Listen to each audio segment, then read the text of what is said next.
High, আমি নাজমুল হোসেন, একজন physiotherapist. আজকের যে টপিক হচ্ছে সেটা হচ্ছে ওয়ালেট সিনড্রোম। আমরা পুরুষরা একটা মোটা ওয়ালেট পিছনের দিকে রেখে থাকি। তো এর ফলে আমাদের যে প্রবলেমগুলো হয় সেগুলো হচ্ছে যে আমাদের যে স্পাইন আছে সাইডের দিকে একটা বাঁক তৈরি হয়, বা যেটা আমরা স্কোলিওসিস বলে থাকি। এর ফলে আমাদের কোমরে ব্যথা শুরু হয়। এছাড়াও হচ্ছে আমাদের যেখানটা আমরা ওয়ালেট রাখি সেখানে আমাদের একটা মাসেলস থাকে, সেটা হচ্ছে পাইরিফর্মিস মাসেল। এই পাইরিফর্মিস মাসেলের উপরে একটা চাপ পড়ে, এবং তাছাড়াও এখান থেকেই আমাদের সায়াটিক নার্ভটা পায়ের দিকে যায়। তো সেখানে আমাদের সায়াটিক নার্ভের উপরে একটা চাপ পড়ে। এর ফলে আমাদের ওয়ালেটের কারণেই আমাদের কোমর থেকে পায়ের দিকে ব্যথা শুরু হতে পারে।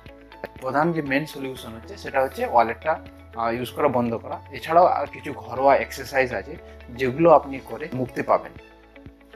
সেগুলো আজকে আমি আপনাদের দেখাবো। সেই এক্সারসাইজগুলো আপনি বাড়িতে কিভাবে করবেন চলুন দেখে নেওয়া যাক কি কি এক্সারসাইজ করে আপনি আপনার এই সলিউশন পাবেন। প্রথম যে এক্সারসাইজটা সেটা হচ্ছে যখন আপনার ডান দিকে পেন হচ্ছে, তো ডান দিকে পেন হলে আপনি ডান দিকের পাটাকে এভাবে তুলে নিয়ে আপনার দুই হাত দিয়ে আপনার অপোজিট পা যেটা থাকে বাম পাটা, সেটা আপনি নিজের দিকে বুকের দিকে টানতে থাকুন।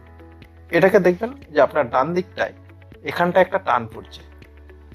এই টানটাকে আপনি 10 সেকেন্ড করে হোল্ড করুন, 10 সেকেন্ড ধরে রাখুন, দিয়ে তারপর আবার ছেড়ে দিন।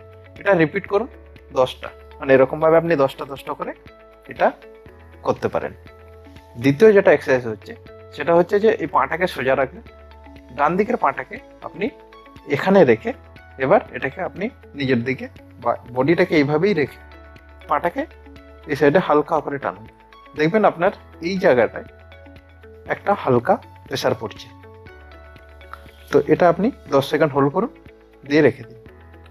3 নম্বর যেটা এক্সারসাইজ হচ্ছে সেটা হচ্ছে ডান সাইডটা ব্যথা হচ্ছে, তো ডান সাইডের পাটাকে আপনি এইভাবে রাখুন। এইভাবে রাখার পরে নিজের দিকে যতটা আপনি পিছনে ব্যাকটাকে রাখতে পারেন, নিচু করতে পারেন করুন। দেখবেন এখানে একটা টান পড়ছে আপনার পিছনে, যেখানটা আপনি ওয়ালেটটা রাখছেন। যদি না টান পড়ে তাহলে আপনি সামনের দিকে একটু ঝুঁকে যান, দেখবেন একটা টান পড়ছে। এটাকে আপনি 10 সেকেন্ড হোল্ড করুন, দিয়ে এটাকে আপনি 10টা রিপিট করুন। বাড়িতে বসে বসে এই এক্সারসাইজগুলো করুন। আশা করি আপনার ওয়ালেট সিনড্রোমের কারণে যে প্রবলেমগুলো হচ্ছে সেটা আপনার দূর হয়ে যাবে। ধন্যবাদ। আজকের ভিডিও এই পর্যন্ত। আবার নতুন নতুন ভিডিও নিয়ে আসবো। আপনাদের কাছে একটা রিকোয়েস্ট যে আপনারা চ্যানেলটিকে সাবস্ক্রাইব করে রাখুন এবং ভিডিওকে লাইক করে দেবেন।